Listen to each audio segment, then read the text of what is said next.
তোমাকে বধিবেশে গোকুলে বাড়িছে যে, এই কথাটা বাংলায় প্রবাদ হিসাবে অনেক প্রচলিত।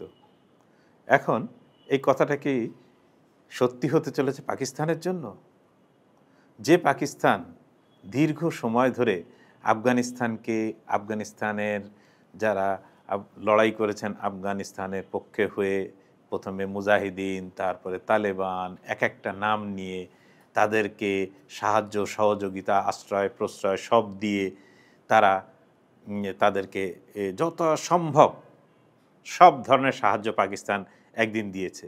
এখন সেই তালেবানই পাকিস্তানের বিপক্ষে চলে যাচ্ছে। হঠাৎ কথাটা কেন উঠল? কারণ সম্প্রতি আফগান পাকিস্তান সীমান্তে বলা হচ্ছে ৫৮ জন পাকিস্তানি সৈন্য নিহত হয়েছে। সংখ্যাটা কিন্তু কম না। ৫৮ জন সেনা সদস্য নিহত হওয়াটা খুব একটা মুখের কথা না। অন্যদিকে এটা দাবি কিন্তু আফগানিস্তানের। অন্যদিকে যে পাকিস্তানের আইএসপিআর আছে, পাকিস্তানের সেনাবাহিনীর মুখপাত্র, পাকিস্তানের আইএসপিআর এর কাছে এই সংখ্যাটা হচ্ছে ২৩। এই ২৩ সংখ্যাটাও যে খুব কম তা কিন্তু না। পাকিস্তানের আইএসপিআর যেটা বলছে যে তাদের ২৩ জন সৈন্য মারা গেছে এবং ২৯ জন গুরুতরভাবে আহত হয়েছে। এখন কে নিহত কে আহত এর মধ্যে একটা ধোঁয়াশা তৈরি হয়েছে। তো সেটি বিষয় না, কয়জন সৈন্যের প্রাণ গেল বা কজন সৈনিক প্রাণ গেলে না গেলে খুব একটা যায় নীতি নির্ধারকদের যায় আসে যে এটা বলা যায় না। কিন্তু হঠাৎ করে যে দুইজনের এত পীড়িত এত বন্ধুত্ব, তারা হঠাৎ দূরে সরে গেল কেন? দেখুন, কয়েকদিন আগেই আফগান পররাষ্ট্রমন্ত্রী চলে গেলেন ভারতে। ভারতের পররাষ্ট্রমন্ত্রীর সঙ্গে বৈঠক, ভারতের নিরাপত্তা উপদেষ্টার সঙ্গে বৈঠক। এমনকি আফগান পররাষ্ট্রমন্ত্রী এই আবদার করে বসলেন যে তিনি যে প্রেস কনফারেন্স করবেন নয়াদিল্লিতে, সেই প্রেস কনফারেন্সে কোনো নারী সাংবাদিক থাকতে পারবে না। এবং ভারত সরকার সেই দাবি কিন্তু মেনে নিল।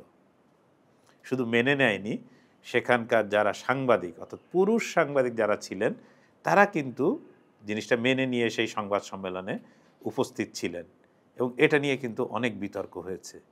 বিনিময়ে ভারত কি পেল আফগানিস্তানের এই তালিবান শাসকদের কাছ থেকে? হ্যাঁ, আফগানিস্তানের তালিবান শাসকরা কিন্তু ভারতের সঙ্গে তাদের সম্পর্ক আস্তে আস্তে ভালো করার জন্য চেষ্টা করছেন। ভারতও ঠিক একইভাবে চেষ্টা করছে। তার দীর্ঘদিন ধরে প্রায় ৪ বছর কাবুলকে একটা সাধারণ অফিস হিসাবে রাখার পরে তাদের কাবুল আবার দূতাবাসের মর্যাদায় ফিরিয়ে দিল।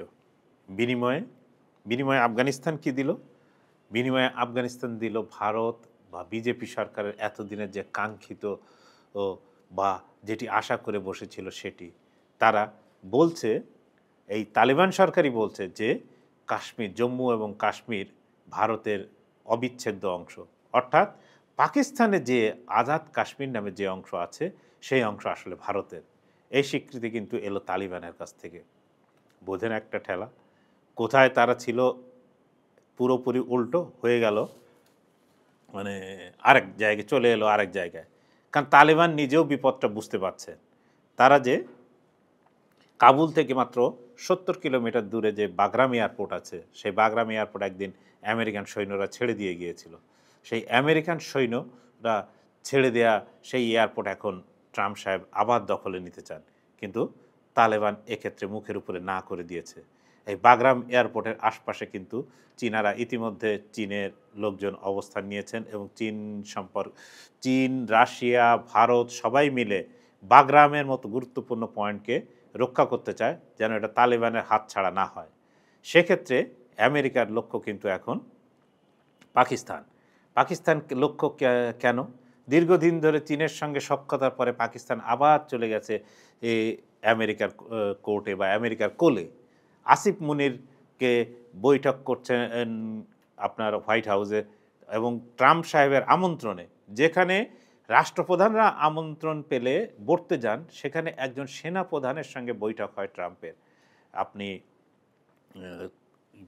আপনার পাকিস্তানের প্রধানমন্ত্রী শাহবাজ শরীফ, তিনি হোয়াইট হাউসে গেছেন ট্রাম্পের সঙ্গে, শুধু যাননি, তিনি গেছেন এবং সঙ্গে এই যে বিরল খনিজ বা রেয়ার আর্থ এলিমেন্ট, সেগুলো পাকিস্তানের কতটা আছে সেই ট্রেতে করে সেই জিনিস নিয়েও গিয়ে হাজির করেছেন যে দেখো এত কিছু আছে, সুতরাং তোমরা আসতে পারো।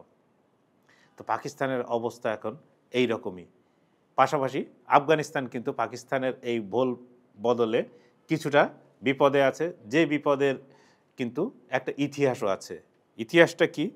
সেই ইতিহাসটা দেখতে গেলে আমাদেরকে মনে রাখতে হবে যে ব্রিটিশ ভারতের ইতিহাস। ব্রিটিশদের ব্রিটিশরা আর যাই করুক কোনোদিন কিন্তু আফগানিস্তান দখল করতে পারেনি।